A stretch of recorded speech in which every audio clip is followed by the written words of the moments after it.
On the morning of August 28, 2009, Mark Saylor set out from his home in Chula Vista, California, just south of San Diego. Saylor was 45 years old, a California Highway Patrol officer. Ordinarily, he drove a 2006 Lexus IS, but his car had a problem with the CD player. So that morning, he took it to the dealership and got a loaner, a brand new Lexus ES. Saylor finished his shift at the Highway Patrol and went back home, picked up his wife, daughter, and brother-in-law, Chris Lestrella, and they all set out for the daughter's soccer practice. They were heading up Highway 125, and just as they approached a town called Santee, Lestrella, who's sitting in the back seat, calls 911. What you're about to hear, I'm warning you, is harrowing. 911 emergency, what are you reporting? Yeah, we're in a Lexus. I'm sorry, your cell phone's cutting out. We're going north 125. And our accelerator stuck. I'm sorry? Our accelerator stuck. We're on 125 and we're in break. Okay, northbound 125, where are you passing? We are passing, where are we passing? We're going 120, Mission Gorge. We're in trouble. We can't, there's no break. Okay. Gorge, end freeway, half mile. Okay, and you don't have the ability to, like, turn the vehicle off or anything? We're approaching an intersection. Okay. We're approaching intersection. Hold on. Pray. Okay. Oh, shoot. Oh. Okay. Hello? The oh you hear is Lestrella's horrified response to the Lexus spinning out of control, hitting another vehicle, and plunging down a ravine. Everyone inside the car was killed.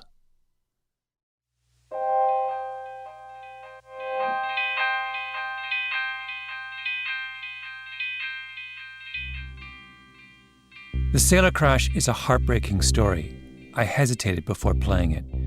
But in the end, I concluded that you have to hear it to make sense of what happened next. The tape went viral. It was played on the nightly news, written up in horrified news articles, to the point where a wave of fear swept the country. Toyota is slamming the brakes on its sales due to a sticky accelerator that could put drivers' lives in danger. So-called runaway Toyotas, cars taking off on their own up to 100 miles an hour. A woman died. She crashed her Camry into a tree and a pole. The car had sped up to more than 100 miles per hour. Hundreds of people came forward with horror stories about their Lexus accelerators getting stuck. And Toyotas too, since Lexus is a brand of Toyota. There were congressional hearings, exposés, whistleblowers. NASA got involved. Toyota would conduct 7 recalls between September 2009 and March 2010, totaling millions of vehicles. As many as 90 people were estimated to have died in Toyotas that mysteriously accelerated. Toyota ended up paying a $1.2 billion fine to the U.S. government. They spent another $1.1 billion to settle a class action lawsuit, and since then, they've settled something like 400 separate lawsuits. The world's largest automobile company was accused of a cover-up, of putting profits ahead of people, of having a culture of denial. Toyota's conduct was shameful.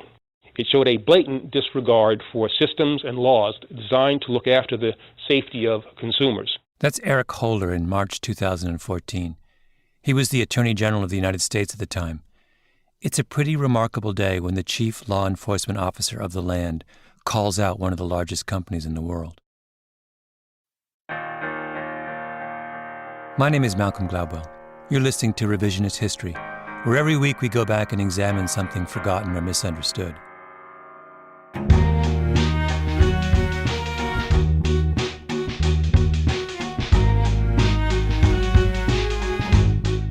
This episode is devoted to the Toyota sudden acceleration scandal.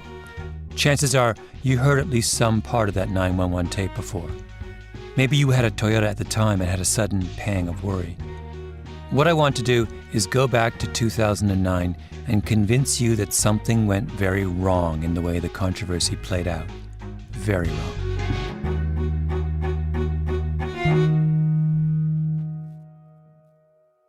Let's go back for a moment to the person we started with, Mark Saylor, California Highway Patrol officer. He's driving down the highway and he can't stop his car. The accelerator is stuck, his brother-in-law says. After the crash, another person comes forward to the police and says he had driven the same loaner Lexus a few days before and had a similar incident. He'd accelerated to get past a truck, and when he pushed the throttle towards the floor, that's what car guys call the accelerator pedal, the throttle stuck. What he realized is that someone had put one of those big, thick, all-weather rubber floor mats in the car on top of the floor mat that was already there. That second big, thick floor mat wasn't attached to those little hooks that hold floor mats down. It slid around, and so somehow the thick mat got wedged under the throttle. That, everyone decides, is what happened to Saylor. Maybe he tried to turn the car off, but the Lexus has one of those push-button ignitions, and what he may not have realized is that you have to hold that button down for 3 seconds if you're trying to stop the car while it's in motion.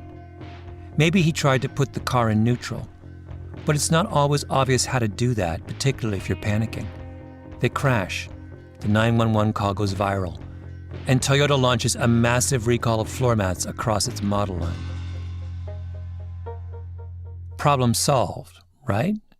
Well, no. Here's the problem. Nobody who's ever studied the sudden acceleration crisis thinks that floor mats are any more than a small part of the story. It just doesn't make sense. So that's an all-weather mat. That's my producer, Jacob Smith, talking to Sean Kane. This is the killer floor mat, okay? This is the floor mat that brought Toyota to fame. Kane runs a consulting firm in Massachusetts called Safety Research and Strategies. Whenever a controversy around unintended acceleration surfaces, Sean Kane's name comes up. He's testified before Congress. He's worked closely with many of the lawsuits against Toyota, and he's not buying the floor mat theory. When the pedal was depressed fully to the floor, okay, the way this rode here, the pedal extended down to the point where the bottom edge of it would catch here on this rubber piece, okay? And it would catch on the bottom edge and it wouldn't return. But Kane doesn't believe that floor mats tell the whole story. Floor mats don't reach up and grab pedals. So the way this would have to happen is you'd have to depress your accelerator pedal nearly to the floor, all the way to the floor, to wide open throttle. You'd have to mash that accelerator to the floor and have that catch. Wide open throttle is another term for flooring it. Kane is saying that for the floor mat to trap the accelerator, the driver has to floor it. But why on earth is a guy driving his family to soccer practice flooring it? Not to mention all the hundreds of other people who complained about Toyotas with stuck accelerators. Some of those complaints come from elderly ladies, your grandmother basically. Since when does your grandmother floor it when she's driving her Camry down the street? As for Mark Saylor, he was driving with what he thought was a stuck accelerator for a while. Why didn't he just reach down and yank the floor mat away from the pedal, right? I still have a hard time believing, given the long distance and the travel of this car, that the floor mat was the culprit. Kane thinks that something else must have happened in that car. And by the way, the Toyota sudden acceleration crisis ended up involving hundreds of cases, and in the overwhelming number of those cases, the car didn't even have an oversized, thick plastic floor mat. The cars had normal floor mats. Something else must have been happening, and a number of people believe that something has to do with software.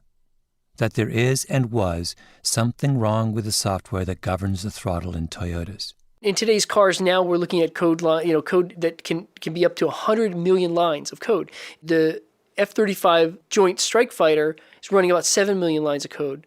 A luxury car today can run 100 million lines of code. You got a $500 million aircraft, you got a $50,000 car, and the complexity level of the $50,000 car is exponentially greater. Do you think that car is now going to be defect-free and software clear? Not likely. This is the argument that Kane has made in lawsuits against Toyota. The cars contain a bug in the lines of computer code that control how the car starts and stops, speeds up, and slows down. The LA Times also pursued this question, resulting in one of the most prestigious investigative reporting awards in the country, the Loeb, for its work.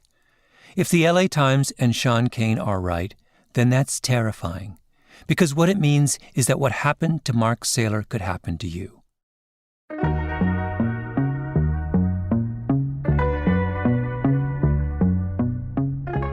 I wanted to put this fear to a test, that what happened to Mark Saylor could easily happen to you or me.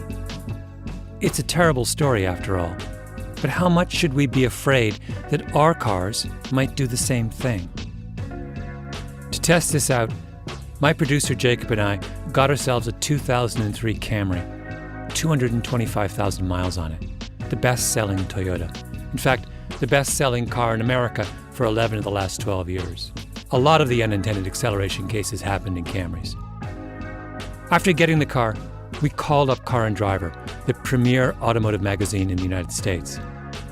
We wanted them to help us figure out what was behind this epidemic of unintended acceleration, to try and replicate one of those runaway car situations. So one chilly winter morning, Jacob and I met up with 3 guys from Car and Driver at Chrysler's Proving Grounds, just west of Detroit. It's a vast racetrack that Chrysler uses to do all of its testing. I'm guessing 1,000 acres. Big guardhouse at the front. The whole time we were there, Chrysler had someone in a Jeep Cherokee keeping an eye on us, making sure we didn't take photos of any of the new cars they were testing. Oh, look, there's the Q7. Those are the Car and Driver guys right there. Our guides are Don Sherman. He's the technical director of Car and Driver. And Casey Colwell, young guy, works with Don. Eddie Alterman also came. He's the editor of Car and Driver. Oh, that's our camera. Hi. Don, Casey, Eddie. They're all car guys, which matters because one of the notable facts about sudden acceleration is how the car guys see things differently from the non-car guys. Incidentally, Jacob and I would also describe ourselves as car guys, although not quite at the level of the Car and Driver folks. Lift up on that wheel while I pull the latch. It was open a second ago. True story. When I was 13, I wrote away for promotional brochures on every car sold in the world except for the Soviet ZIL, which was really hard to get. I still have every one of those brochures. Anyway, back to the racetrack in Detroit. Silver Camry entering VDF, staying out of your way like we were before. Copy.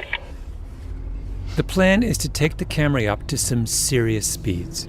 Keep the throttle wide open, as if the accelerator pedal is somehow stuck, and then see if we can stop the car. What happens if you have your foot full on the accelerator pedal and then you also slam on the brakes at the same time? Because intuitively you'd think that's what must happen in sudden acceleration. Your car surges uncontrollably, you slam on the brakes. We want to figure out what that looks like. You're going to make it go wide open throttle. Then quickly you apply the brakes. Not really a panic, but just stop it the best you can. So Jacob goes out first, with Casey behind the wheel.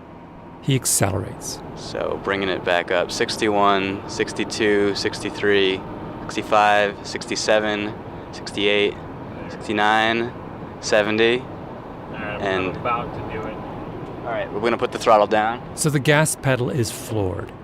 And now Casey hits the brake, with the gas pedal still down. Oh, and we locked up a little bit, but I mean, that's... But the car stops. Oh, yeah. Car stops. But no loud noises, no smoke billowing out the back. Jacob asks Casey about the brakes. What kind of shape are they in? Is it a little cooked or? No, it's not. I don't think the brakes are cooked. What do they smell like? We'll know in a second. Don't even smell bad. Okay. If you have functioning brakes, brakes win. Brakes first engine, the brakes win. Then it's my turn. I get in the Camry with Eddie Alterman. He's driving. We take the car down the straightaway. Can we go a little faster than 60? Let me get past the... Okay, we're at 70. Yeah. Alterman hits the brakes, firmly, smoothly, easily. We come to a halt. The throttle's open. I mean, we've got a really old, not in terribly good shape car filled with 3 people and a bunch of equipment, and it's still stopping. So what is the difference between braking with your foot completely off the accelerator and braking like this? What I mean is, how much longer does it take to stop a car with the throttle wide open? About 10 feet, if you want to quantify it. It can be a little bit more, but not so much that you'd notice. Yeah. Back in 2009, Alterman had Car and Driver do a version of this very same test. We basically did this with a variety of cars. And we found, actually, that with the throttle stuck open, or going at 70 miles an hour, the Camry stopped pretty close to the same distance as a Ford Taurus that had its throttle closed. A Camry with the accelerator stuck wide open stops basically as quickly as a Taurus braking normally. So it's not a big deal. Yeah. But of course we're not panicking. And Yeah. we're not under the impression that the car is possessed by demons. Yes. And we're in a closed kind of situation. But you can see, I'll get it up to 70.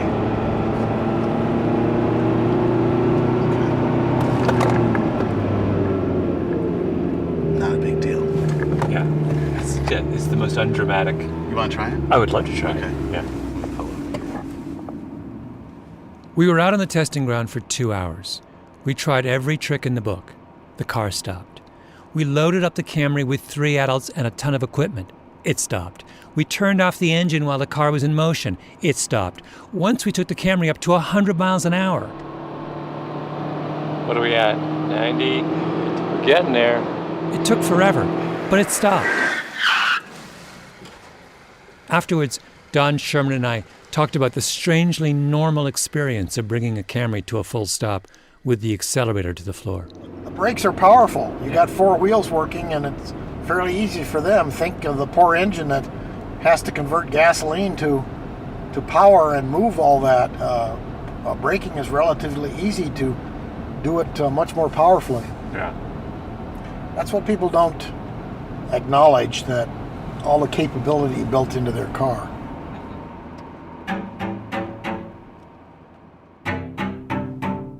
When Car and Driver did their version of this experiment right after the Sailor crash, they went so far as to do a full throttle braking test on a Roush Stage 3 Mustang. If you aren't a car guy, I should explain. Roush is an independent company that takes sports cars and basically puts them on steroids. The engine of the Stage 3 Roush has 540 horsepower. That's 2 to 3 times more powerful than the typical car on the road. A monster. A Roush would take a Camry and chop it into little tiny pieces. So Car and Driver take the Roush Mustang up to 100 miles an hour, keep their foot on the accelerator. At the same time, they slam on the brakes. And what happens? The car stops. Now, it takes a good 900 feet to come to a full stop. There's all kinds of huffing and puffing, but it stops. Brakes go up against one of the most powerful engines on the road, and the brakes win. I think you can now understand how crucial this point is. Toyota gets embroiled in a massive controversy. They pay billions of dollars in fines. They face allegations of a cover-up, all because their cars are supposed to be suddenly and mysteriously accelerating. But if your car is suddenly and mysteriously accelerating, all you have to do is step on the brakes, because brakes beat engines. So why couldn't Mark Saylor stop his Lexus that day as he sped down Highway 125? I know it sounds ridiculous and tragic, but it's the only logical explanation. Because he never put his foot on the brake. Maybe the most important person in this whole story is a man named Dick Schmidt. Sadly, Schmidt died last fall, which is a real loss because Schmidt was a really remarkable man. As a kid, he was a champion gymnast, later a champion sailor, a sub-3-hour marathoner. He owned 5 Porsches.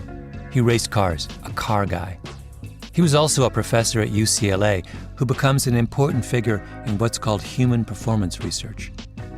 Human performance research asks, how do people move and act and interact with the physical world?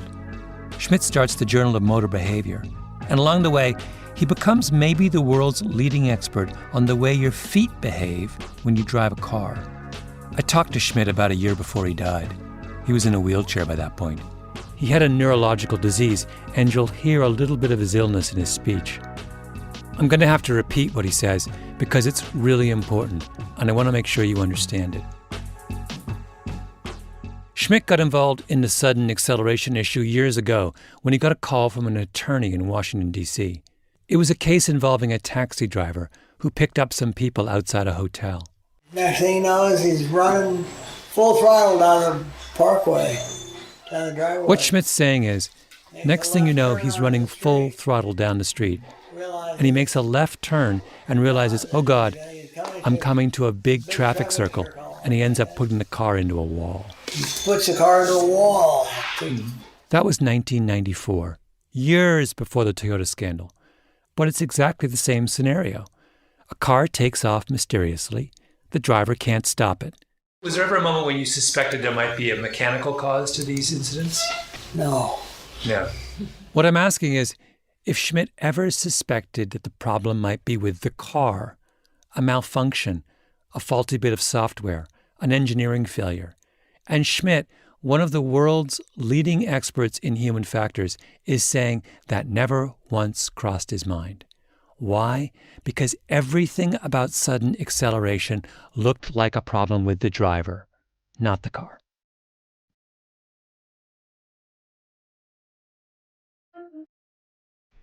He starts to look at other cases and discovers that there are some pretty clear patterns. But those patterns don't involve a particular make or model of car. Nothing that could make you say, oh, there's something wrong with that kind of car. Every car maker gets hit with complaints of sudden acceleration. When there's a high-profile case like the Sailor crash, people get focused on one brand, like Toyota, but that's just the effect of publicity. It happens to everyone. The patterns involve the kinds of people who have sudden acceleration incidents and the kinds of circumstances that lead to sudden acceleration incidents. The drivers tend to be older. They tend to be shorter. They tend to be people, and this is really important, they tend to be people who are driving an unfamiliar car. So, for instance, parking lot attendants. And the vast majority of these incidents happen right after someone gets into a car for the first time, or when they're parking or driving at very low speeds. Now, you have to make sense of these patterns. You could argue, against all reason, but you could argue that cars just get really upset and misbehave when they're being driven by parking lot attendants. But that's ridiculous. The patterns Schmidt found mean it's not the car. What Schmidt concludes is that people are getting into strange cars, and maybe because those people are too short and didn't adjust the seat properly, they were a little further away from the pedal than usual. Or maybe they're trying to park, and because they're doing the stopping and starting of getting in and out of a parking space, they get thrown just a little out of their comfort zone. They start making stabbing motions with their right foot, like someone groping in the dark. The term Dick Schmidt uses to describe this is impulse variability. Your brain requests a very specific action, but your body fails to deliver exactly what it's told to do. You mean to say that even when producing a very familiar physical movement, there is variability in how I move my limbs and the force with which I use my limbs? Yeah. So a baseball player swinging a bat at a fastball may feel like he's reproducing his swing every time, but he's not. That's why even the greatest golfers in the world sometimes hit the ball in the rough, or the best basketball players in the world miss a free throw. I don't think the driver's confused. If you ask him which is the brake pedal and which is the accelerator pedal, he knows. Mm-hmm. But he just gets... Schmidt says, I don't think the driver's confused. If you ask him which is the brake pedal and which is the accelerator pedal, he knows. But he gets in this state where he feels like he's acting normally, and he's not. In other words, somewhere between intention and action, there's a garble, a glitch. And what happens? The driver puts his foot on the accelerator, thinking it's the brake. He wants to stop the car, but in fact, he's speeding it up.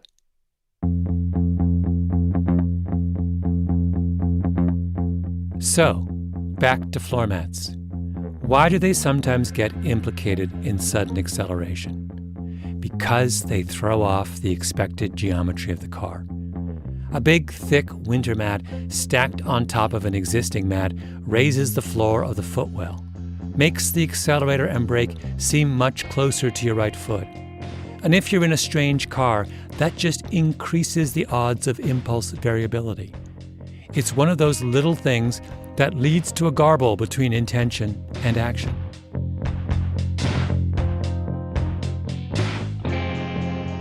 Once you understand Dick Schmidt, you realize there are all kinds of scenarios that could explain what happened to Mark Saylor. Let me give you one. He's driving down the highway with the cruise control on. Both of his feet are on the floor mat. He comes up behind a car going slower than he is, so he puts his right foot back on the accelerator, hard. But as he does that, the floor mat slides under the throttle, locking it open. Now comes the crucial part. He takes his foot off the accelerator to return to his cruise control speed, but the car doesn't slow down. It surges forward. The throttle is locked open by the floor mat. He's alarmed. He picks his foot up to hit the brake, but it's a car he's not familiar with. It's a loaner, and he puts his foot on the accelerator instead of the brake. And he presses it down, expecting the car to slow, but it doesn't. That's why Lestrella says the brakes don't work. And Saylor freaks out. So he presses down harder, and the car goes even faster, and he freaks out even more. I think it's important to note here that Saylor isn't negligent. He's not at fault. He's not speeding or running a red light or drunk. He's making a mistake that almost any of us could make under the circumstances. What happened to him in that moment is confusion. So they're going into a kind of panic state where instead of asking the question, is my foot on the right pedal, they think the problem is they're not pushing the brake hard enough. Yeah. So then you have a perception that the brakes have failed, his pedal goes to the floor, and the car doesn't stop. Schmidt says the perception is that the brakes have failed because the pedal goes to the floor and the car doesn't stop. Dick Schmidt isn't proposing some kind of far-fetched theory here. In February 2011, the National Highway Traffic Safety Administration released its report on the whole Toyota business. That's the one NASA got involved in. And they basically agreed with Schmidt. They concluded that the overwhelming number of sudden acceleration cases were clearly pedal error.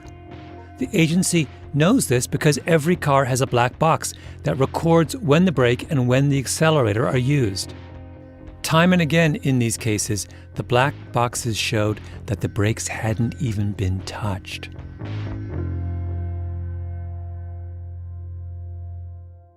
So here's my question. Why is it so hard for people to accept the fact that there is a really simple, straightforward explanation for what happened in the sudden acceleration cases? Because it was hard. Right after the Saylor case, the Secretary of Transportation, Ray LaHood, went before Congress and said, "My advice is, if anybody owns one of these vehicles, stop driving it, take it to the Toyota dealer because they believe they have the fix for it." Do you realize how insane that is? This is the guy in charge of American auto safety, and he is completely deluded about the cause of the problem. He wants to blame the car. Some reporters do exactly the same thing. They have said there's absolutely no electronic problem in these cars, again and again. What we've established with this type of testing... In March of 2010, Brian Ross at ABC News does a story on a runaway Prius. It's about how the software in Toyotas causes them to accelerate uncontrollably. Oh, just like that, huh? But of course, all you have to do if a Toyota accelerates uncontrollably is use the brakes. So ABC rigs up a Prius and essentially stages an episode of unintended acceleration. The brakes don't work. The brakes give out. Gee. The fakery was later uncovered by the website Jalopnik. Here's the editor of Jalopnik, Patrick George.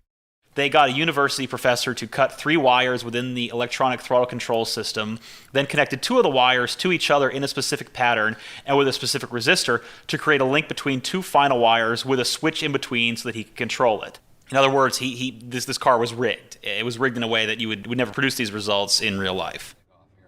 At the same time, they fake a video. Or if you ask ABC, they make an editing error that makes it look like the car's engine is revving dramatically. In fact, the car's in park.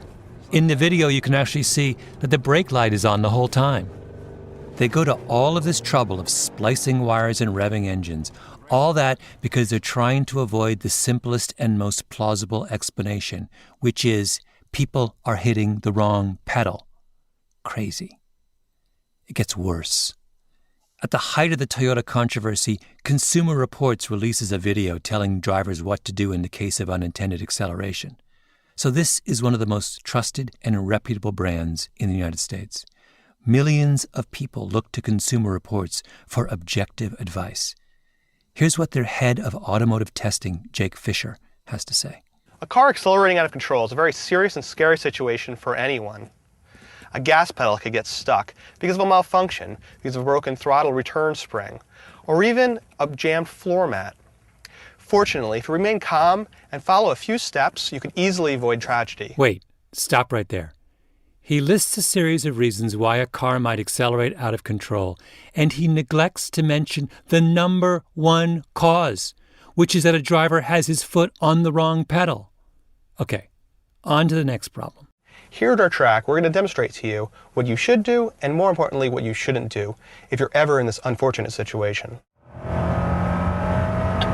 If you find that your car is accelerating hard, even after you've taken your foot off the gas pedal, your first instinct is probably the right one. Step 1, put your foot on the brake firmly and don't lift off. It's extremely important not to lift your foot off the brake. Wait. This is even crazier than an ABC reporter faking a killer Toyota Prius. Fisher says it is extremely important not to lift your foot off the brake. No. The whole problem of unintended acceleration is caused by the fact that people mistakenly think they have their foot firmly on the brake when they don't. He needs to say the exact opposite. He needs to say it is extremely important to lift your foot off whatever pedal it is on because chances are you are mistakenly pressing the accelerator. Now place it back on the brake firmly. This isn't advice. This is malpractice.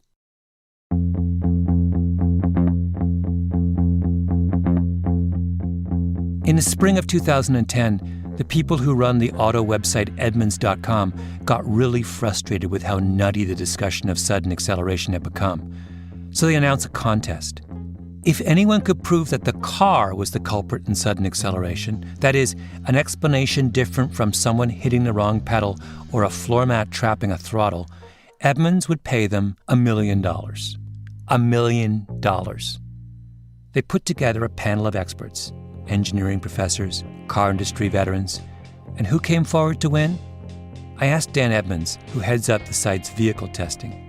He says they got a grand total of 19 submissions, of which only 5 even met the eligibility requirements of the contest.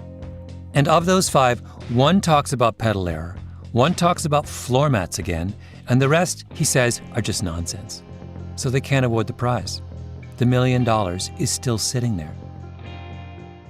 While you had this contest, there are numerous lawsuits filed against Toyota alleging, among other things, flaws in the software controlling the electronic throttle. You didn't hear from any of those plaintiff lawyers? No, we didn't hear from anybody of that sort. I think because of the nature of litigation, I mean, this is me speculating, they probably wanted to focus on that. Maybe $1 million wasn't enough to attract their attention. Remember Sean Kane, Mr. Sudden Acceleration, the guy with the software coding gone awry theory? Not even he wants the $1 million. It was nothing more than a media circus, and it was ridiculous. A media circus? Kane doesn't want to try and win $1 million because it's a media circus? I'll tell you what a media circus was. The entire Toyota sudden acceleration scandal, because people like Sean Kane insisted that some elaborate electronic cover-up stood behind it. Because people like Sean Kane couldn't admit that this was just overwhelmingly a matter of human error. I've used the phrase car guys in this episode a few times. Dick Schmidt was a car guy. The 3 people from Car and Driver are car guys. And what's interesting about the car guys is that none of them doubted ever that this is a problem caused by drivers. Because they understand what a car is. It's a complicated mechanical object that requires attention and skill to be operated safely. And non-car people have lost sight of that fact. Here is Eddie Alterman of Car and Driver, one more time. I think there is that really, really depressing sense of exasperation about how customers expect the car to take care of them and how the average driver just expects the car to be completely flawless and to save their lives under any circumstances.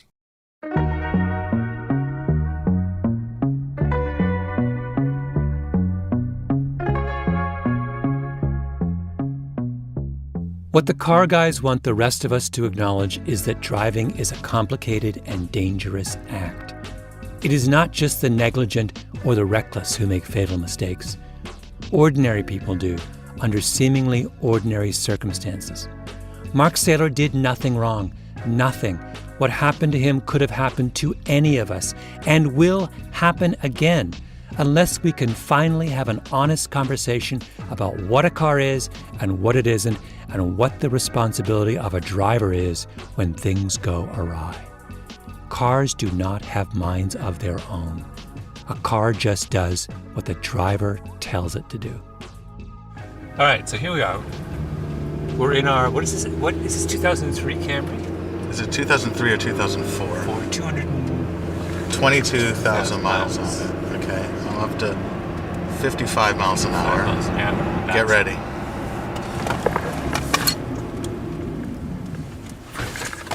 I was completely surprised by that. That was the most unremarkable thing. Okay, let's try it again. 60, I'll hold it at 60.